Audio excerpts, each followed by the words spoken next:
మీరు అనుకోవచ్చు ఇక్కడికి వచ్చి సమాధి దగ్గరికి వచ్చి షో చేస్తుర్రు అట్లా ఇట్లా అని చెప్పి అనుకోవచ్చు. కానీ ఏంటంటే ఒక చెల్ల వేయనాక తర్వాత అన్నలు ఎంత బాధపడతారు ఈ సమాజానికి తెలియాలనే మేము ఇదంతా తీస్తున్నాం. ఈరోజు రక్షాబంధన్, మా చెల్లె రెడీ మా ఇంటికి వస్తుండే, కానీ ఈరోజు మా చెల్లె సమాధి దగ్గరికి వస్తుందని చెప్పి అస్సలు అనుకోలేము. ఒక్క సంవత్సరంలోనే ఇట్లా మారిపోతుంది. ఒక చిన్నప్పటి నుండి మాతో కలిసిమెలిసి ఆనందంగా ఒక తిరిగిన మా చెల్లె సంవత్సరం తిరిగేలోపు ఇట్లా సమాధులు ఉంటుందని చెప్పి అస్సలు అనుకోలేము. రక్షాబంధన్ కాబట్టి మా చెల్లె దగ్గరికి వచ్చి ఎప్పుడు మా దగ్గరికి వచ్చి రాఖీ కట్టేది, ఇప్పుడు లేకపోతే మేము తట్టుకోలేకపోతున్నాం. అందుకే ఇక్కడికి వచ్చి ఇక ఇదంతా స్టాప్ చేసి చెల్లెతోని రాఖీ కట్టించుకునేంత భాగ్యం అయితే అయిపోయింది. పోయిన సంవత్సరం వరకే చెల్లెకు మాకు ఒక అనుబంధం అంటే కట్టించుకునే బంధం అనేది తెగిపోయింది. ఇక రాఖీ కట్టి మాకు చెల్లెలేని లోటు తీర్చుకోవాలని చెప్పి ఇక్కడికైతే వచ్చినాం. దా ఈ స్టాప్ చేద్దాం.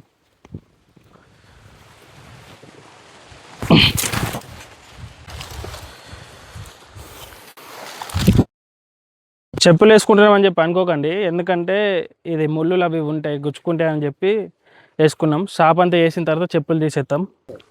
వెళ్తే ఒక సైడ్ గుంజే, అట్లా గుంజే.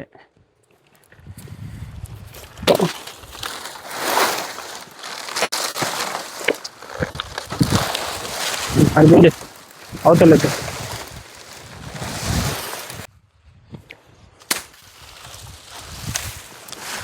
సమాధి మొత్తం కనిపించకుండా ఇందులోనే కలిసిపోయింది. మాకు సమాధి కట్టిద్దామంటే మనసు ఒప్పుతలేదు. ఎందుకంటే మాకు ఒక హోప్ అని ఉన్నది. ఎట్లా చేసి మా చెల్లె మా ఇంట్లోకి తిరిగి వస్తుంది, మా వెంకటేశ్వర కడుపులోనే పుడుతుంది అని చెప్పి మాకు ఒక నమ్మకం కాదు, అది నిజమవుతుంది, 100% నిజమవుతుంది. అందుకే సమాధి కట్టడానికి కూడా మాకు మనసు ఒప్పుతలే. ఇది కొన్ని రోజులైతే ఇల్లనే కలిసిపోతుంది, కానీ బండలతోని గుర్తుపట్టాల్సి వస్తుంది. దీన్ని ఒక గుర్తుండే విధంగా చిన్నగా ఏదైనా చేయడానికైనా ప్రయత్నిస్తాం. మొత్తం మొక్కలు అవి మొత్తం పెరిగిపోయినాయి.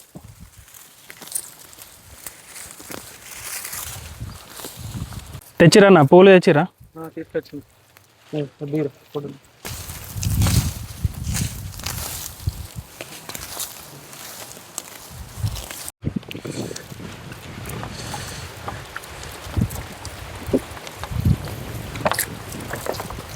ఇవన్నా పెట్టు, పువ్వులు పెట్టండి. ప్రతి రాఖీకి మా చెల్లె మా దగ్గరికి వచ్చి లేట్ అయినా సరే కానీ మమ్మల్ని తిట్టి మరి మా దగ్గరికి వచ్చి మా చెల్లెనే రాఖీ కట్టేది. కానీ ఈసారి ఇగో ఇట్లా జరుపుతున్నాం. వాడు ఇష్టపడి అంత ప్రాణం తీసుకునేంత వాడు వేసుకొని ఆఖరికైతే మా చెల్లె ప్రాణమే తీసిండు. ఒకటే సంవత్సరం వచ్చిండు, ఒకటే సంవత్సరంలో మా అందరితో రాఖీ పండుగ చేసిండు. మా చెల్లెతోని సంవత్సరం అయినాక తర్వాత మా చెల్లెని ఇట్లా బొందలు కలిపేసిండు. వానికి కూడా అని పని అయిపోతుంది ఏదో రోజు, అది కన్ఫర్మ్. దేవుడు దయ చూపుతాడు, మాకు నమ్మకం ఉన్నది. వాడు కూడా ఇలాగే బొందలకు ఒక హత్య చేసి బతికినోడు ఎల్లకాలం ఏం సంతోషంగా బతకడు. మా చెల్లెకి ఎంత పరిస్థితి పట్టిందో ఆయనకి ఇంతకన్నా 100 రెట్లు పరిస్థితి పడుతుంది. బొట్టు పెట్టు చెల్లెకు.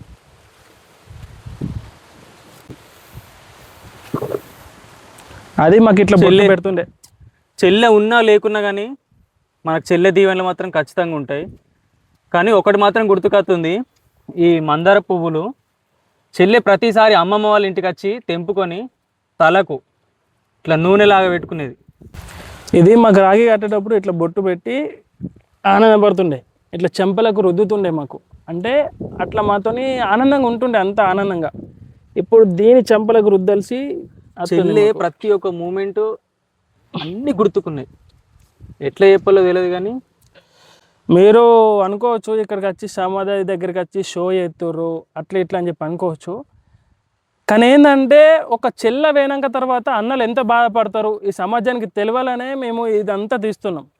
మీరు అనుకోండి ఇట్లా షో చేస్తున్నాం అనుకోండి, ఏదైనా చేస్తున్నాం అనుకోండి, ఎమోషనల్గా మిమ్మల్ని ఆకట్టుకోవాలని చూస్తున్నాం అనుకోండి, ఏమని అనుకోండి. కానీ మాకేందంటే చెల్లెలు ఉన్నప్పుడు చిన్నమ్మ కూతుర్లైనా పెద్దమ్మ బిడ్డలైనా ఎవరైనా వచ్చినప్పుడు ఇంటికి వచ్చినప్పుడు అన్నదమ్ములు ఏం చేస్తారంటే దూరం పారిపోతారు. అంటే వాళ్ళ కట్నం ఇయ్యాల్సి వస్తుంది, డబ్బులు పెట్టాల్సి వస్తుంది, సీరియల్ కొనియాల్సి వస్తుంది అని చెప్పి దూరం పారిపోవడానికి ట్రై చేస్తారు. అలాగే వాళ్ళ చిన్నమ్మలు పెద్దమ్మలు కూడా ఏం చేస్తారంటే అరే ఇట్లా తాళం వేసి లోపలనే ఉందాం, లేదా వేరే ఊరికి పోదాం, ఎక్కడికన్నా పోదాం అని ప్లాన్ చేస్తారు. అప్పుడు చెల్ల విలువైంది, చెల్ల అంటే ప్రేమ ఏందని చెప్పి తెలియదు. ఏదైనా రోజు ఇట్లా దూరమైన రోజు చెల్లె విలువైంది, చెల్లె అంటే ఏంది అని చెప్పి అప్పుడు అర్థమవుతుంది. ఇప్పుడు మేము ఎంత బాధపడుతున్నామంటే మాకు అక్క చెల్లెలు ఇద్దరు ముగ్గురు ఉండి కూడా మా ఒక్క చెల్లె ఇంకో చెల్లె లేదంటే మేము తట్టుకోలేకపోతున్నాం. ఆ పరిస్థితి వచ్చింది మాకు. కానీ మీరు కూడా ఏదన్నా ఉన్నప్పుడు చెల్లెైనా అక్కైనా చిన్నమ్మ కూతుర్లైనా పెద్దమ్మ కూతుర్లైనా ఎవరైనా ఉన్నప్పుడు మీరు ఆనందంగా రాగి అడ్డించుకొని మీ దగ్గర ఉన్నంత పెట్టి సంతోషపెట్టండి. లేదంటే వాళ్ళు కూడా ఏం ఆశించి రారు పాపం. కానీ మనమే అనుకుంటాం వాళ్ళు ఇట్లా ఆశించేస్తారు, అట్లా ఆశించేస్తారు అని చెప్పి. కానీ వాళ్ళకి ప్రేమ ఎంత ఉంటుందంటే ఒక అన్నకు రాఖీ కట్టితే మాకు ఆనందం, నా దీవెనలు వాళ్ళకి అందాలని చెప్పి వాళ్ళు అనుకుంటారు. కానీ మన వాళ్ళు ఏం చేస్తారంటే ఈ డబ్బు కోసం వస్తుంది, అట్లా వస్తుంది, ఇట్లా వస్తుంది అని చెప్పి పారిపోవడానికి ట్రై చేస్తారు. దయచేసి అట్లా ఏం చేయకండి. ఇప్పుడు మా చెల్లె దూరమైన తర్వాత ఇలాంటి బాధలు ఎవ్వరు కూడా పడొద్దు అని చెప్పి మనస్ఫూర్తిగా కోరుకుంటున్నా. మీరు ప్రతి ఒక్క పండుగని ఆనందంగా చేసుకోండి. అంటే మీరు కూడా అట్లా చేసిరా అది అంతా చెప్తున్నాం అంటే మేము ఏం చేయలేము. మా చెల్లె రాకపోతే మేము ఫోన్ చేసి మరీ రప్పించుకొని మరి ఇట్లా రాఖీ కట్టించుకున్నాం. అట్లా కట్టించుకున్నా కూడా మా చెల్లి ఇట్లా దూరం అయితే బాధపడుతున్నాం. కానీ మీరు రాఖీ కట్టించుకోకుండా దూరం చేసుకొని తర్వాత మాకు చెల్లి ఉంటే మంచిగా ఉండు, అక్క ఉంటే మంచిగా ఉండండి అని చెప్పి బాధపడకండి. జర అర్థం చేసుకోండి. ఈ బాధ ఇప్పుడు పోదు. ఎప్పుడు ప్రతిసారి ప్రతి పండుగకి వచ్చినా ఏ రాఖీ పౌర్ణమి ప్రతిసారి వచ్చినప్పుడు ఇదే బాధ ఉంటుంది మాకు. ఇవాళ పొద్దున్నే అంటే నిన్న నుంచి, ఇవాళ రాఖీ పౌర్ణమి నిన్న నుంచి ఇదే బాధ ఉన్నది. మా చెల్లె ఏదో రోగం వచ్చి ఏదో వ్యాధి వచ్చి చనిపోలేదు. మీకు ఒకటే చెప్పేది ఏంటంటే మీ చెల్లెళ్ళు మీరు మీ ఇంట్లో ఆడపడుచులు ఎవరు ఉన్నా సరే వాళ్ళని ఉన్నప్పుడు కాపాడుకోండి. వాళ్ళ కొంచెం వాళ్ళను ఎవరైనా పెళ్ళైన వాళ్ళైనా పెళ్ళి కాని వాళ్ళైనా వాళ్ళని ఒకసారి వాళ్ళ గురించి పట్టించుకొని వాళ్ళ లైఫ్లో ఏం జరుగుతుందన్నది కొంచెం చూసుకొని కాపాడుకోండి. ఎందుకంటే ఇలా ఇటు పరిస్థితి ఇప్పుడు మేము నేనుండగా అంటే చెల్లె కన్నా పెద్దోని నేనుండగా చెల్లె ఇప్పుడు భూమిలో ఉన్నది. సో ఇలాంటి పరిస్థితి ఇప్పుడు ఈ రాఖీ పౌర్ణమి కాదు, ఇప్పుడు ఇప్పుడు చనిపోయిన ఎన్ని రోజుల నుంచి ఉందో మనసులో బాధ చెల్లె లేదని ఒక బాధ రోజు మనసు ఒక్కటేసారి ఇట్లా బాధ కలుగుతుంది. సో అలాంటి పరిస్థితి వచ్చింది. ఈ పరిస్థితి ఇప్పుడు దీనికి ఎప్పుడు రికవర్ అవుతామన్న సంగతి కూడా మాకు తెలియదు. అందుకే మా లాంటి పరిస్థితి మీరు ఎప్పుడు తెచ్చుకోవద్దని ఒకటే ఏం చెప్తున్నా అంటే చాలా జాగ్రత్తగా ఉండండి. మీకు ఒకవేళ లైఫ్ ఇప్పుడున్న సమాజంలో పెళ్ళిళ్ళు అనేది సెట్ అయితేనే చేసుకోండి, లేకపోతే వద్దు. మీరు ఒకవేళ మీరు బతికిందే ఇంపార్టెంట్. ఒకవేళ మంచి లైఫ్ సెట్ అయ్యి పెళ్ళి చేసుకొని మంచి సెట్ అయితే అలా కంటిన్యూ అయ్యండి. బట్ ఏంటంటే ఒకవేళ మాత్రం మీకు సెట్ కాకపోతే మీ ఇష్టపూర్వంగా మీకు నచ్చితేనే చేసుకోండి, లేకపోతే వద్దు. బతకడం ఇంపార్టెంట్. ఇలా మా చెల్లె ఇప్పుడు పెళ్ళి కాకుండా ఒకవేళ బతుకుతే ఇలాంటి పరిస్థితి ఉండకపోదు అసలు మాకు.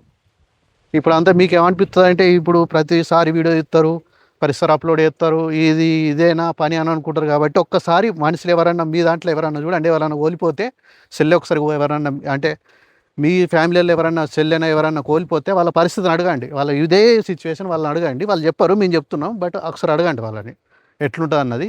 ఇది మాత్రం షో కాదు. బట్ ఏంటంటే 2 రోజుల నుంచి ఒకటే గట్టి కొట్టేస్తుంది మనసులో. అందుకే ఇక్కడికి వచ్చి సో నా నుంచి ఏంటంటే మీరు మాత్రం ఇలా మాకు వచ్చిన పరిస్థితి మాత్రం మీరు తెచ్చుకోవద్దు అంతే.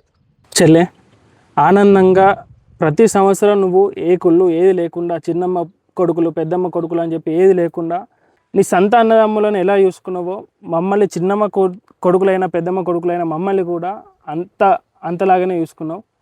తల్లి నువ్వు ప్రతి సంవత్సరం వచ్చి మాకు ఆనందంగా రాఖీ కడుతుండే, కానీ ఈ సంవత్సరం మేము ఒక దుఃఖంతో బాధతో ఇలా రాఖీ నీ సమాధి పైన పెట్టాల్సి వస్తుంది.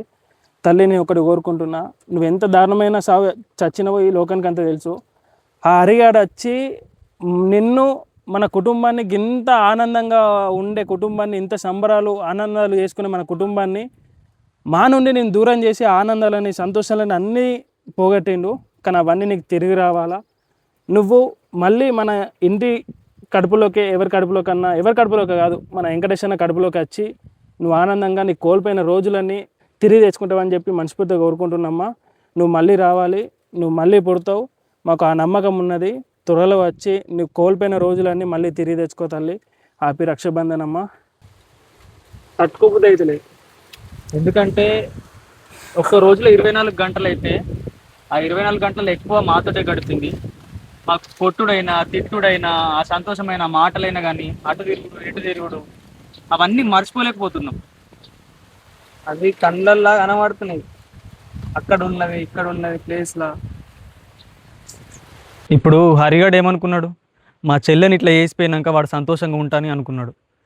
ఎప్పుడైనా ఒకటి గుర్తుంచుకోర్రి, ఇటువంటి పరిస్థితి చేసినప్పుడు ఎవ్వడు కూడా హ్యాపీగా ఉండడు.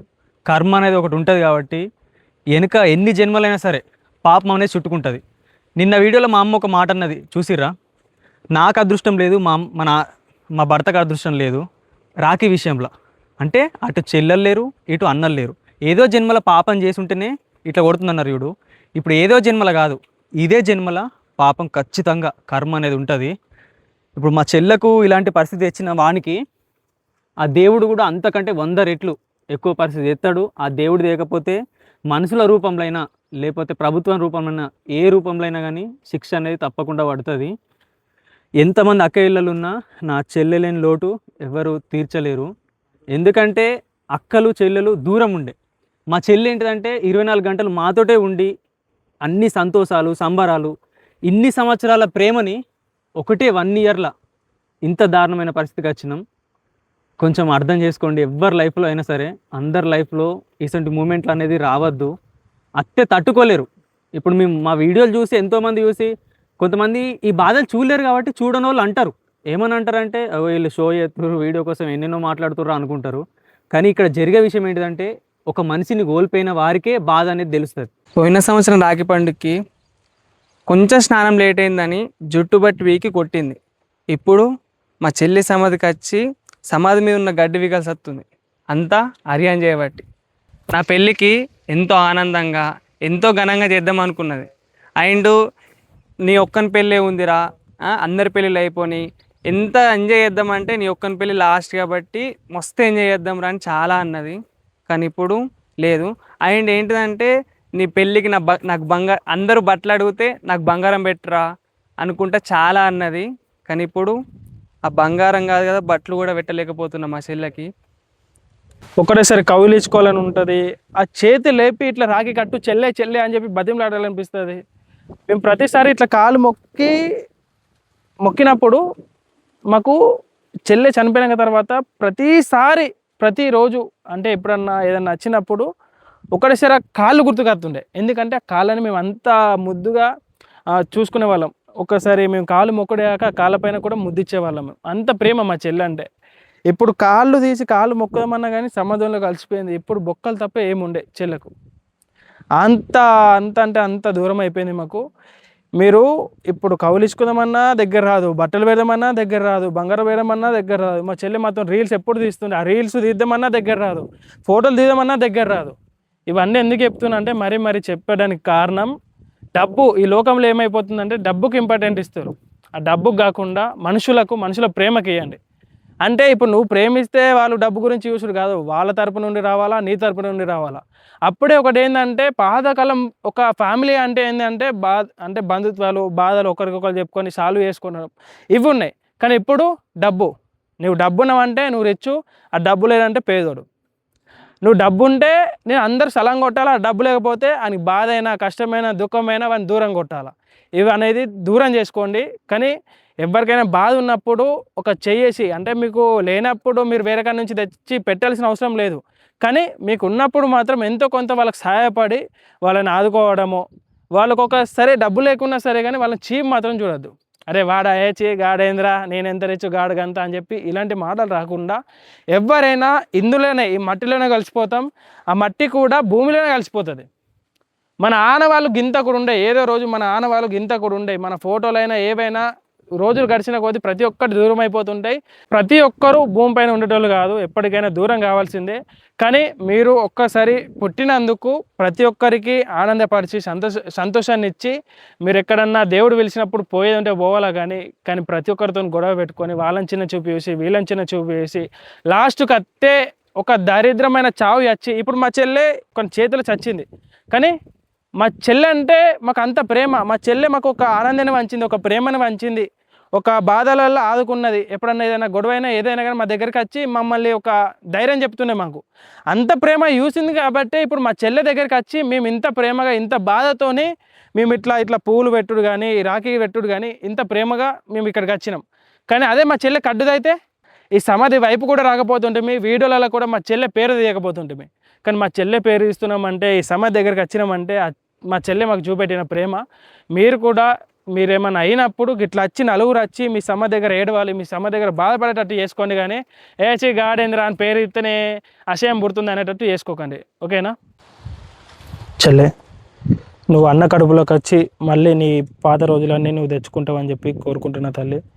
అన్నకు కూడా ఒక మంచి భార్య వచ్చి, నీ చూపు అన్న పైన ఉండి ఒక మంచి భార్య వచ్చి వాళ్ళ కడుపులో నువ్వు పుట్టి వీళ్ళని ఆశీర్వదించి మళ్ళీ నీ రోజులన్నీ నువ్వు తిరిగి తెచ్చుకో చెల్లె.